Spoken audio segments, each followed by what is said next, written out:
I'm running on 3 hours sleep, bro, but I'm all right, Carlo said, while on the speakerphone that played through his car's sound system. He's slightly hopped up on an iced coffee, cashews, and a pear to get him going. It's mandatory we're there, man. So hurry up. It probably isn't going to be very long. I'm heading in the shower now. I'll be a little late. Probably slip in the crowd unnoticed.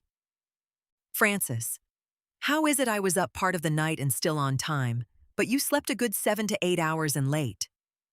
Bro, 'cause I don't care to be there, he said. I'll sneak in. They not worried about me. They're focused on impressing the investors and partners. Hey, what happened with you and Nora last night? What you think happened? So you finally smashed? We got better acquainted, but a gentleman never tells, right? Yeah. You acting like she's your girl or something. Don't she got a man? I connect with her more, though. All right now. How you got her is how you'll lose her, too. Remember that? Francis said. All the women in the world, and you chasing ones with whole lives built up. You must love danger. That's my middle name, sir. I'll see you at the site. Later. Yep, later. Nora brought up having a husband a few times. Carlo never wanted to see any pictures of the guy to avoid feeling guilty. Being a side dude wasn't anything new to him. At first, he tried treating this situation as a smash and dash sort of deal. But then commonalities were discovered, such as favorite sports teams, a love for basketball, and guilty pleasures they hardly told anyone else. What started off as great conversations here and there ended up blossoming into them slowly courting for nearly 18 months. Carlo gradually ignored, then stopped talking to other women because those key connections weren't there. The sex was cool, and some of it pretty off the wall, but after the lust drained from his body, he couldn't wait to leave and see what his special friend had to say about those he kicked it with. They were closer in age than Nora and her husband, who was 25 years her senior at 54, her recently turning 29, and Carlo at 27 years old.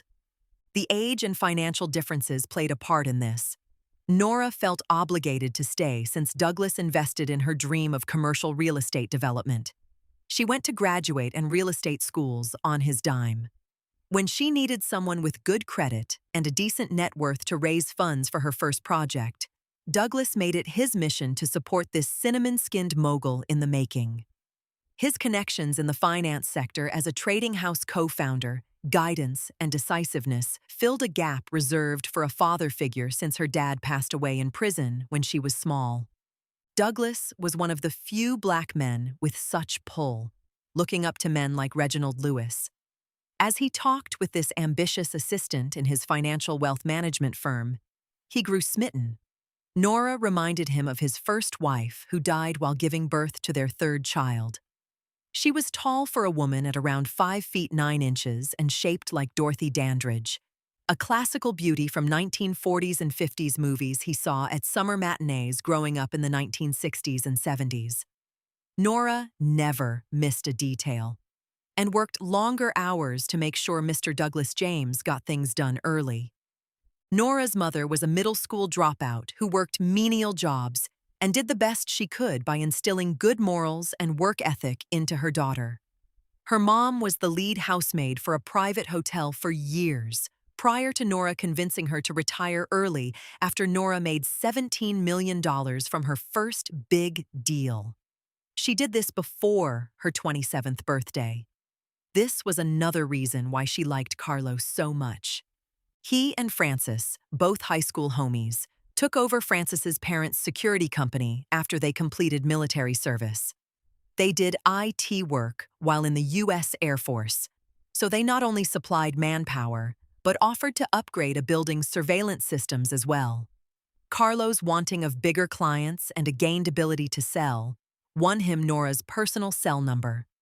One business brunch turned into another, where a deal was done for this current project Carlo was headed towards, near Haulover Beach in Miami-Dade County. She respected his humility, charms, and that he was his own man, a leader of others as president of Paid Security Company. She took great satisfaction holding Carlo's deep brown hands, and hearing his baritone voice when he shared a point of view. Nora loved Douglas, but couldn't bear not having Carlo around. In 4-inch heels, she saw eye to eye with them both, with the younger lover more muscular in body. Each man had tangibles that indicated why many women would fall for either of these bright and steady patriarchs.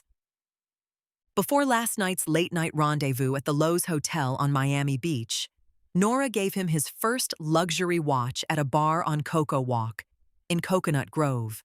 Carlo was in awe and grand appreciation being gifted the stainless steel Omega Speedster with a navy blue dial that complemented the metallic hands and grayish time markers. They both stood up as he hugged Nora. While in this embrace, his senses gathered pheromones blended with the Dior J'adore, perfume his lovely lady applied. A slight moan escaped Carlo as her warm body pressed into his stomach and chest area. "Thank you," he said, before kissing his lady love. Others in the bar became blurs of a memory, while the fluid motion of their lips and mouths continuously found one another. When they came to their senses, Carlo waved the barkeep and paid their tab. Each made fast paces over to their room on the 4th floor facing the beach. The momentum of her body jumping on him caused them to fall on the bed. Their time spent stimulating one another non-physically became their foreplay.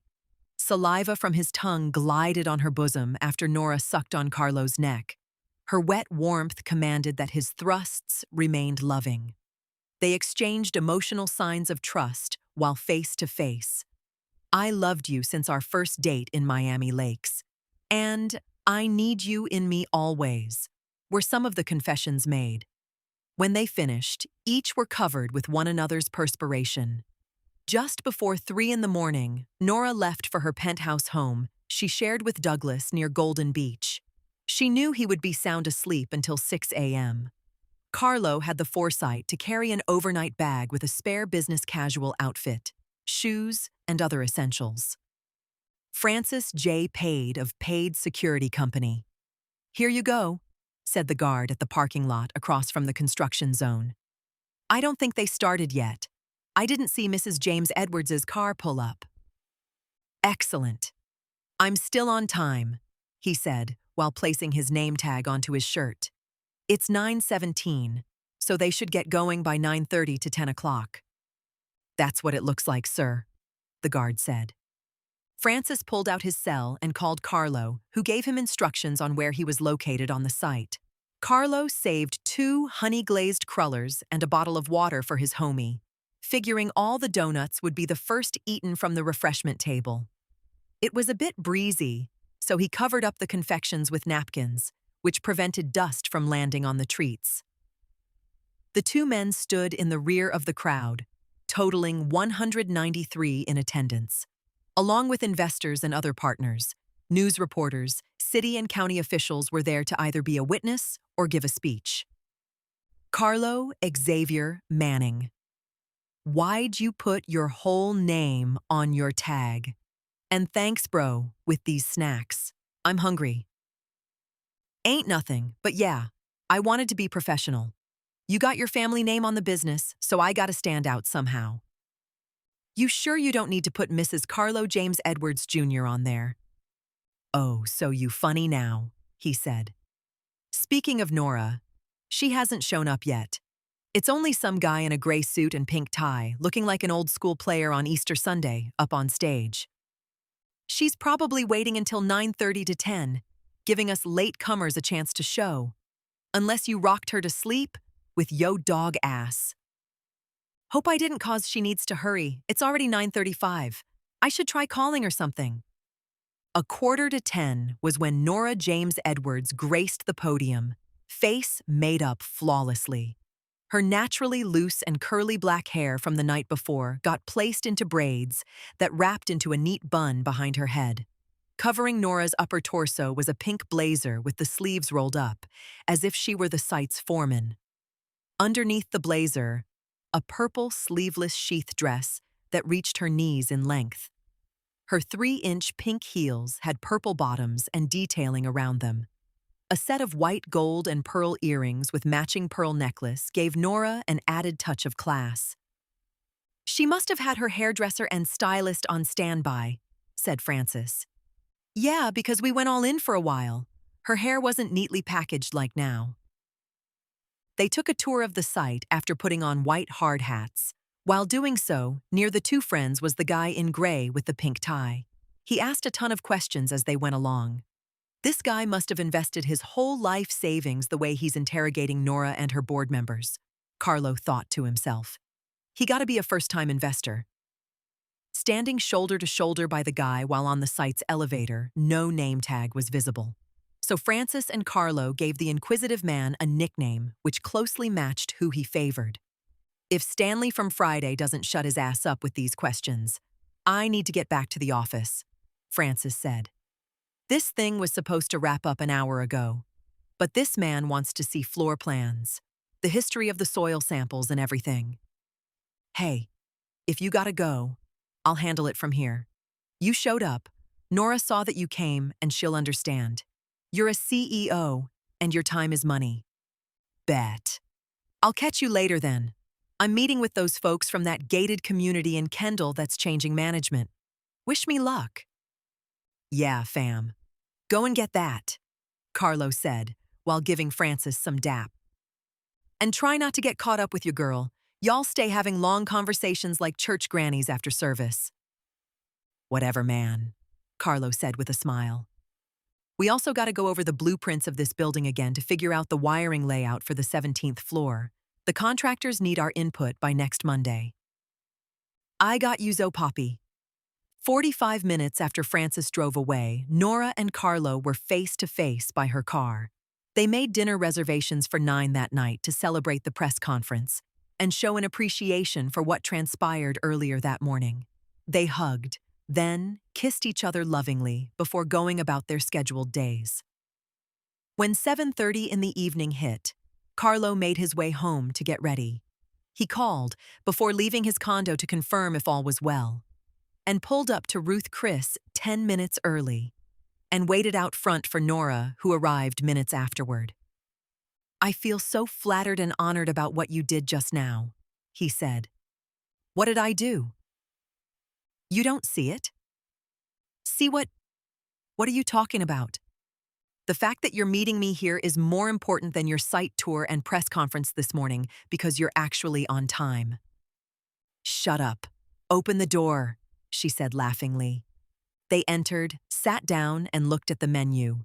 Both were dressed formally, with Carlo in all blue, including his socks and tie, and Nora in a light green and violet African-styled dress. Her light green purse paired well with her shoes of the same color. The violet lipstick accentuated Nora's full lips, while the watch Carlo was gifted the night before added flair to his outward appearance. He got a trim and shape-up 3 days before, so his deep, dark waves were still relatively fresh. Both laughed, discussed daily life and work stories. Each looked into one another's eyes, embracing this moment in time. Carlo savored each bite of the 22-ounce ribeye, as Nora kept it simple with mushrooms stuffed with crab meat. A 2011 Pinot Noir was ordered over having dessert. In mid-sip, a tan-brown hand found its way onto Carlo's shoulder. He looked at it and noticed a white gold pinky ring which held a pink jewel on top. Nora looked up with a slight smirk across her lips, as if a friend were playing a harmless prank she seen coming. "Excuse me, brother. How may I help you?" "Sorry to bother you, son, but are you enjoying this meal with my wife?" "Wife?" Carlo said, with slight confusion in his face and heart rate escalating gradually. He looked up at the guy. "How you doing? Douglas James Edwards," he said as he removed his right hand from Carlo's left shoulder, then extending it for a handshake. "I see you two are having a great time." "You joining us for dinner, Dougie?" she asked. "It's a bit late for my digestion, but I'll have a glass of wine to lull me to bed. So, young man, how'd you enjoy my wife last night?" Buddy could have just slid up and pap. Took me out the game, he thought. Stanley from Friday had me dead to rights, if he wanted. He must have entered from the kitchen because I would have seen him stroll in. "Where are the exits?" I think I got my keys. I can't believe he's here. He must have followed her. Wait. He kissed her cheek. Are they getting all cozy now? Did they set me up?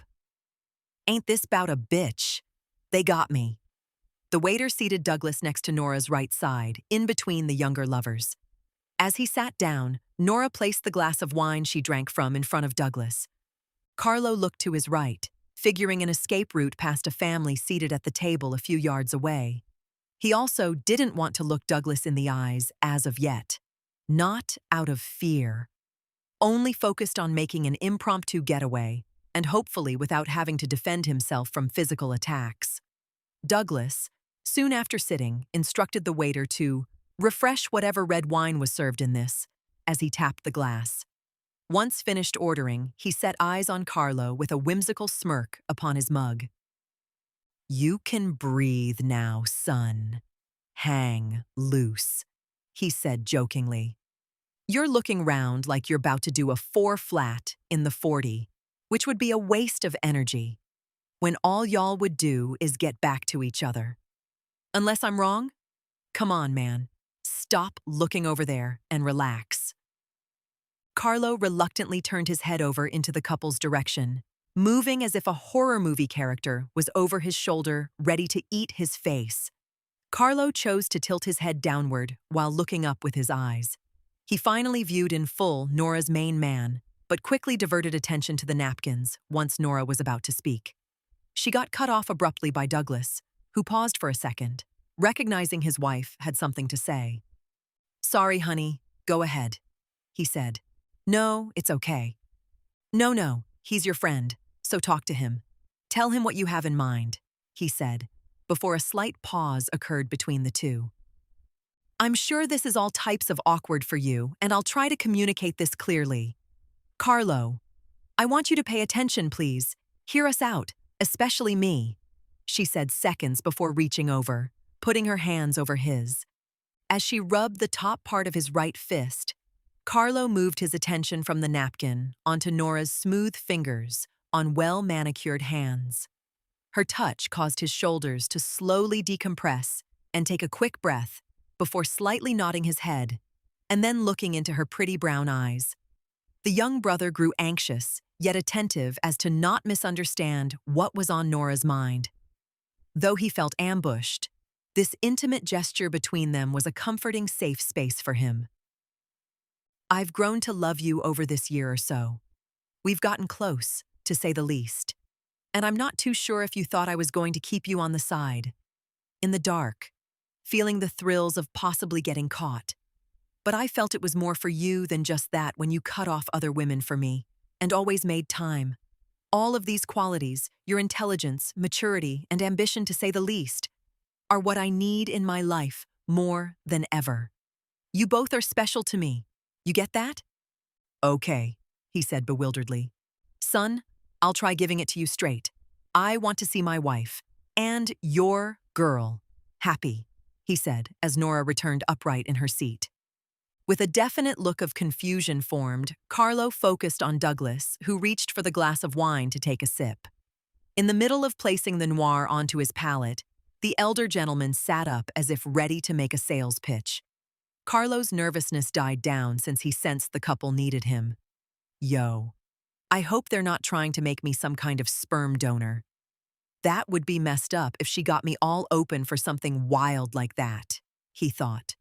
A short, ah, exited Douglas's mouth before he placed the glass onto the table, with but a swallow left lingering. Carlo, I've heard nothing but praises from Nora about you. And I looked into how you and your partner do business, and I love how you guys are moving the right way. I'm elated knowing you can take care of Nora. She has her own, and we work well together. But our situation needs helping hands from a loving source, from the heart. Sir, Nora, I'm lost here. What are you getting at? He said. Baby, Douglas and I want you to be part of our family. Part of the family? How? Son, Carlo, I'm getting up in age and I had a life built before meeting Nora. I got a vasectomy a couple of years after my third daughter was born. I never expected to meet Nora, but we hit it off and started growing a family empire of sorts. And you guys just want me to be a sperm bank, don't you? Huh? No, Carlo. Why would you think that? She said while chuckling. Douglas paused for a second before letting out a bellowing laugh. Nora looked over at Douglas and shook her head before she smirked and gave a belly laugh of her own. Carlo sat up with a plain look on his face, awaiting what will be said or done next. Okay, so I'm not just a healthy source of baby batter, he thought. I mean, he's coming at me about a vasectomy and building a family empire and all that. No, Carlo, it's nothing impersonal like that, he said. I'm asking you to be my man, she said. You and I will be together, doing normal couple things, while Douglas and I keep our union together since our lives mesh so well. We have accounts and our homes tied up together, and we still love each other deeply. But he knows I need good energy close to my own, steeped in youthful spirits and with boyish charms. Hold up, let me figure this out, he said while placing his right hand behind his head. You're asking me to be part of a polyandry or polyamorous kind of lifestyle? If it's polyamory, I'm telling you now, I'm not with that bi life. To each their own. But I ain't trying to be up on Douglas like that. Shoot, me either, son, chuckled Douglas. This boy is sharp. I see why you like him, Nora. I love and need you both, Carlo, she said while leaning forward towards him. Douglas and I are now more good friends with benefits, and he doesn't engage intimately as much, and I have needs. He's a great mentor, but I need a partner. You're that for me. Wow, he said with a look of surprise, putting his right hand, palms down, on the table. Nora has never cheated on anyone or done a man wrong, so Carlo could see why she'd arrive with this as a solution. She doesn't want to feel guilty, he deduced. Douglas seemed like a pretty laid-back guy. Carlo made a bet to himself that he probably got a new young tenderoni somewhere. How Douglas styled his pink and silver outfit to match the pinky ring, I'm sure he's an old-school player. I bet he got on gaiters, too. Carlo picked up his glass of wine and drank it as if taking a shot of hard liquor. After returning the glass onto the table, he sighed and put his hand on his forehead. Carlo then slid it down and massaged his temples, absorbing and processing the information relayed. The couple sat there patiently, waiting for a response. The status quo for at least the last 500 years in Western societies is that monogamy was the only union people should practice. In a perfect world, this would be the case, but everyone isn't built the same. After another glass of wine, had by all, the more established coupling explained how it made sense for them to accept this option. Nora admitted that Douglas looked at other ladies, and she wasn't bothered by this after knowing him for nearly 7 years. He had free rein to date another woman by choice, but only if Nora thoroughly vetted them because she's not for taking heavy risks since they did canoodle from time to time, anniversaries and special occasions. Douglas had a girlfriend in mind. He's courted for a good 8 months already. These revelations caused Carlo to confess how he wanted Nora for himself and hoped they'd get together officially when a divorce occurred. Douglas pursed his lips and nodded his head, getting where the young man was coming from. The group went silent for a moment.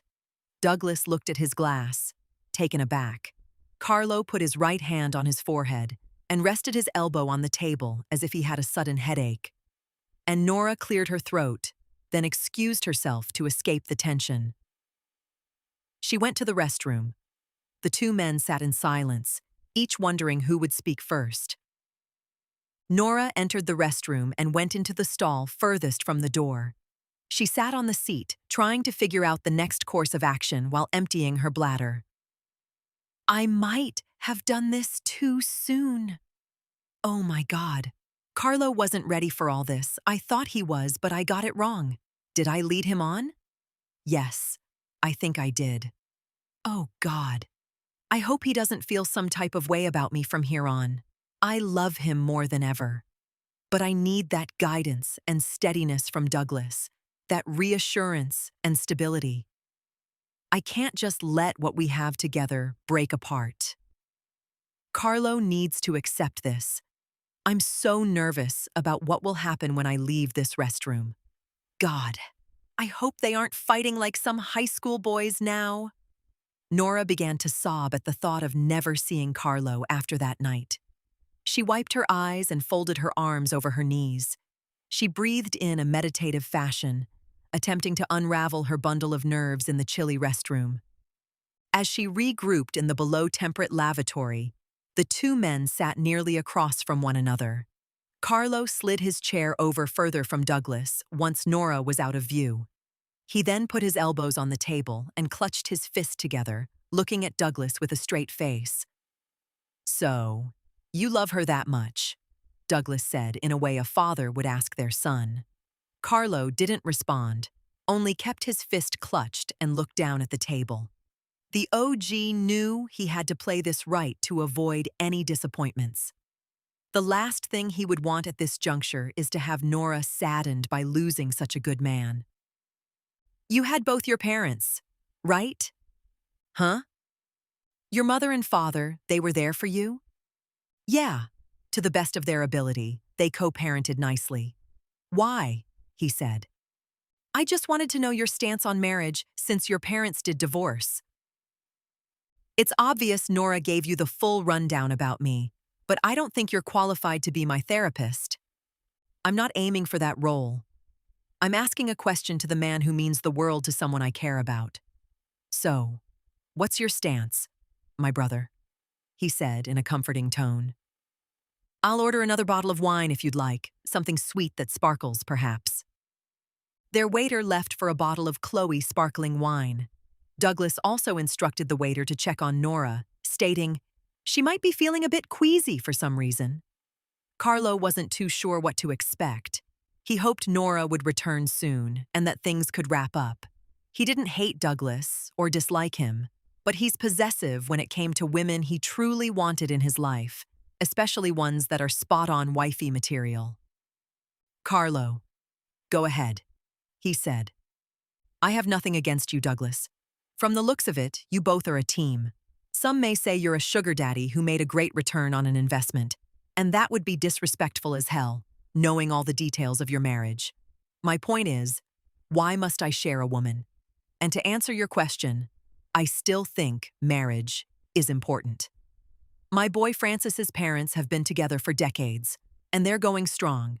And on that note, if your first wife hadn't passed so soon, I'm sorry for your loss, by the way. I'm sure you'd still be together as well.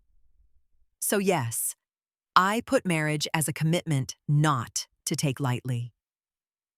First of all, we're not sharing a woman, we're expanding a family. Second, thank you for showing your respects to my first wife. She was always good to me. Third, I'm glad you recognized I'm not a trick-ass sugar daddy getting some trim because I tossed a few dollars in Nora's purse. Fourth, if you believe that marriage takes commitment, don't you think this is my way of staying committed?" The young man paused for a second, actually thinking twice about what Douglas said. He thought to himself, I ain't trying to look like a sucker, but I kind of respect what he said.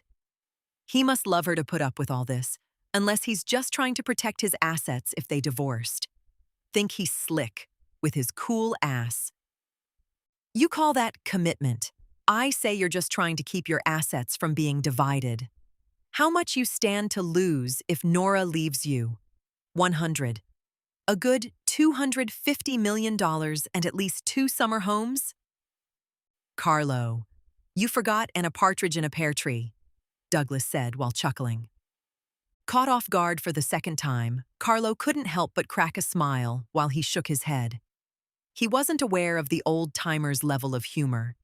He figured this must be why he still looked like a man in his late 30s, so unafraid to be himself and just live, even though they're talking about splitting time with a woman. Someone Carlo thought about bringing to meet Big Mama and them a month after this dinner. That's an obvious thing to worry about. But our prenup and other contracts are set to where the minute she made $10 million liquid and $25 million in real estate assets in her portfolio, she could leave with what she made, he said. All my homes are mine, and hers are hers. Fair and square. The bigger commercial projects, we each have equity that would make the divorce complicated, since they're tied to the real estate firm I help fund. We'd have to include some of our investors in that process, and other people might not want to deal with the firm because of it. And I don't want to do that to Nora. Money isn't our main motivation, because she doesn't need mine. Hell, in another 5 or 10 years, I'm sure she's going to have at least 80 million by her goddamn self. Nora didn't tell you all that, did she? I never wanted to be in your personal finances like that. I knew you were respected in your field and got pull. But after a while into us getting close, I kind of tried acting like you didn't exist, so I could be with her, he said. As the two men continued their discussion, a hostess went to check on Nora for their waiter who stood outside the restroom door, waiting for an update to report back. The black shoes with slip-resistant soles stopped in front of the stall she sat in. The waitress asked if she might have experienced any signs of food allergies or needed anything. Nora thanked her and informed the young lady that she'd be back in a minute or so. The hostess remarked, "Okay, I will," before leaving, then telling their waiter. Nora pulled her panties up slowly while getting up from the toilet. She shimmied for a second or two to get them into a comfortable position. Nora then put her hands on her hips, looked up, closed her eyes, and exhaled slowly as if gathering positrons in order to create an outcome in her and Douglas's favor. She knew all of this wouldn't be resolved tonight. But if he could at least think about it once, hearing her out when she returned to the table, then Carlo might be on board. Nora exited the stall and went to the sink. Looking in the mirror as she washed her hands, she inspected for any signs of puffiness or bags under her eyes. "We can do this," she thought. "I'm sure he'll do this if conveyed just right. If Carlo is there, he's probably willing to listen. But if he left, I must give him space and maybe let it go. It'll be tough keeping it strictly business since we do have a contract with his security company, but his happiness does matter." She couldn't express scorn for that wouldn't be fair. Nora knew this wouldn't be easy, but wasn't ready for her own emotional reactions. While drying her hands, she said to herself, "Why couldn't I be just a regular woman with a husband or a housewife or something less unorthodox?" Nora knew of the history and some societies who've done such arrangements, so she didn't feel too guilty about going for it. Carlo will do what's best for him. All Nora could do was hope as she pushed open the restroom door. As she finished up, both men continued their initial face-to-face interaction. "So I was just a mysterious figure in the shadows, huh? A black-ass Charlie, and you scooped an angel." "More or less. I mean, when you were with your first wife, would you want another guy in the picture like this?" "Be real, you as a young man," he said. "No, I probably would not. But I will say this. I did her wrong a few times, and she got me back once that I know of." "What? You serious?" "Yes. We had our indiscretions, which I initiated, but we stuck it out because we loved each other regardless of all that." Woo. Thank goodness they're still just talking, Nora thought as she strolled to the table, head held high. Carlo broke eye contact and watched as she walked behind Douglas's chair to get to hers.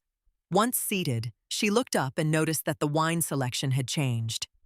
"Is this champagne?" "Just sparkling wine," Douglas said.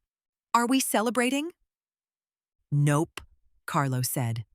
"Only wondering, has Douglas ever cheated on you like he did with his first wife?" Nora looked over at Douglas, slightly surprised that he'd share something so personal about himself to Carlo. Though she was happy they were getting to know each other, she asked herself why this topic, as a growing sense of disappointment towards Carlo arose incrementally. He's being petty when he was in the wrong too, hoping to steal another man's girl. The nerve of him. May that woman peacefully rest her soul and get off this subject.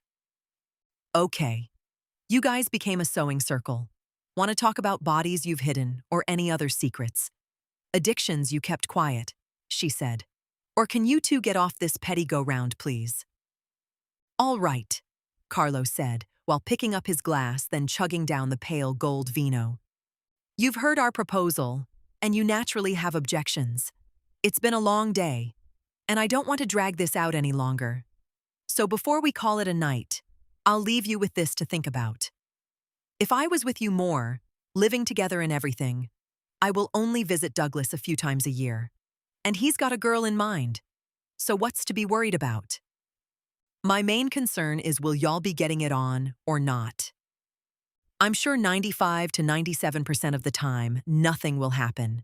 And with the remaining times, how would you know? You don't know if Douglas and I hooked up at the start of us getting to know each other, so what's stopping us now? You didn't want to know details then. This is different now. Plus, it seems like he's having all the benefits of this. New girl, his business and bank account intact, and he can smash my girl at any given moment. Even if it's a once every year, I still look foolish. How? When in our social circles you have me, and it's no one else's business except ours. To the public and among our colleagues, you're the man while Douglas is the old fuddy-duddy. No offense, dear. None taken, he said. Man, I don't know. Douglas sipped his wine during their exchange as he held a look of concern. Carlo's eyebrows crinkled with a face similar to disappointment. Nora crossed her legs and held on to the left one, both hands folded on her knee. She looked downward for a second, deliberating to herself what next. The people around them ate, drank, laughed, and talked, acted as the soundtrack in the duration of this silence.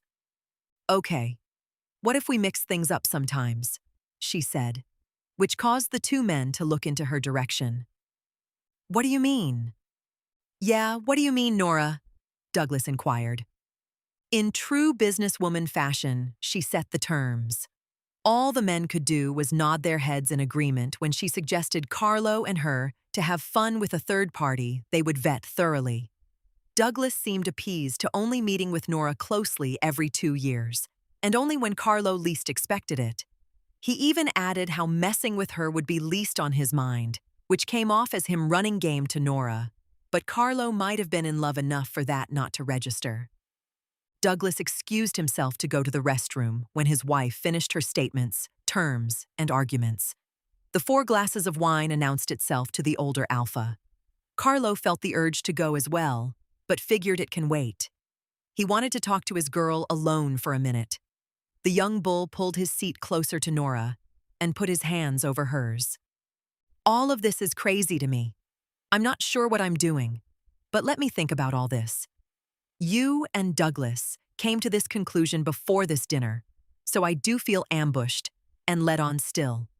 Carlo said with a slight smirk. Just give me my space for a while. I'm not sure when, but you'll hear from me. All of this was unexpected, to say the least. That's fair enough. We owe you that. Douglas and I were not sure how to approach you. It was my idea to pursue you because I know you're with it. You do mean the world to me. I only want to expand our empires. We all stand to gain from all of this when you think about it. So please, my love, think about us. The two hugged and kissed passionately. Douglas stepped out right on time to see the final seconds of their embrace before he stepped back into the restroom, undetected. I think he's on board, the old man thought. A unique situation to be in, but hopefully he'll let it go and let love do the rest. Let's go to Cayo Taco in Brickell for lunch. She received 10:49 a.m. I don't know. Traffic is a bitch around that time. He received 10:52 a.m. Even on a Tuesday? She received 10:53 a.m. So many people have moved down here since 2005. The roads aren't clear like they used to. He received 10:57 a.m. What's near your office, and we'll meet there? He received 10:58 a.m. I'm fasting, so I won't be hungry at that time. TBH. Let's just stroll around Gulfstream Park and take it from there. She received 11:01 a.m. See you at 1? He received 11:05 a.m. Okay, at 1. She received 11:06 a.m. He didn't really speak to anyone about what occurred that night for a solid 2 weeks. That night, Carlo went to his condo, stripped down to his boxer briefs, and laid in bed looking at the ceiling. He wondered if he should get up to brush his teeth and call Frances afterward to give a heads up about possibly being late tomorrow. Carlo tried hard to focus on other things outside of that evening, hoping to lull himself to sleep as a sense of loss clouded his body, his wants partially covered. The game that was played, then revealed to him, twinged his ego as Carlo kept a blank stare going. The third glass of wine from earlier urged him to make way to the bathroom. He put on a pair of black flip-flops, which guarded his foot bottoms from the cold tile. Feeling a chill, he went over the drawer and put on a gray t-shirt before strolling into the lavatory. When done relieving himself, Carlo slid in front of the mirror and reached down to wash his hands. For a few seconds, he looked at his reflection, then downward, shaking his head, still grasping what occurred. I swear, this gotta be some sucker shit, he thought, as Carlo reached for the dental floss. Man, this was not what I expected at all. I respect she kept it 100 with me. There's probably a bunch of women today who lied to their men about where they were last night, all with a straight face. All right, let me recap this here. We will be together and can have threesomes or some kind of weekend pass for me every blue moon, long as she approves. Nora ain't some bum-ass broad, and she made herself one of our biggest clients, which boosted our profile. She's 10 types of fine in any time zone on the planet. I'm sure a young Halle Berry could have played her life story all too well. But I can't shake knowing her older flame is still hovering somewhere. Now it seems like he's the side dude, and I'm the main guy getting played. Karma is a mean-ass bitch. I'm telling you. Carlo gargled with Listerine as he finished brushing, applied chapstick, and went back into the bed. He was finally able to sleep once he put into practice a breathing exercise he saw online. During the 2 weeks after that night, Frances noticed an uneasy silence going on with his partner and closest homie. Carlo started coming into work at least an hour earlier than normal, after showing up late the morning after the dinner. He kept every conversation on any subject he could outside of dating, lust, or love, avoiding relationship talks. Even when Frances got to talk about his conquest with him, Carlo would listen quietly and not mention anything about Nora like he usually would. At first, he figured there was some trouble in paradise, but didn't want to press his boy on it until he couldn't take it anymore. Me, Lindo, JV, and Lindo's cousin talking about hitting Studio 183 and maybe G5 or Tootsie's strip club. Not sure yet, he said. How y'all getting there? He asked. Lindo's cousin got a updated 2017 Tahoe, so we rolling with him. Knowing him and Lindo's dog ass, they're trying to hit Tootsie's. All right then. You know, I might roll with y'all to Tootsie's. Need to get out the crib for a minute. Hold up. No, Maine. What's up with you, Maine? First you avoid saying anything about your girl, now you trying to hit the club with us heathens? What's up with you, bro? Nothing, I'm just trying to get out the house. I haven't gone anywhere in a short while and my condo feeling like a prison. Well, if you're in a prison, why any talk about Nora? It's complicated, fam. I sensed something happened, but I didn't want to bug you about it. You're all laser-focused and not dropping hints on settling down. And you ain't say nothing about Nora. So what's up, Maine? Frances, I told you. You might think I was contemplating some sucka stuff. Damn, fam, it's that serious? He told him in confidence what all transpired.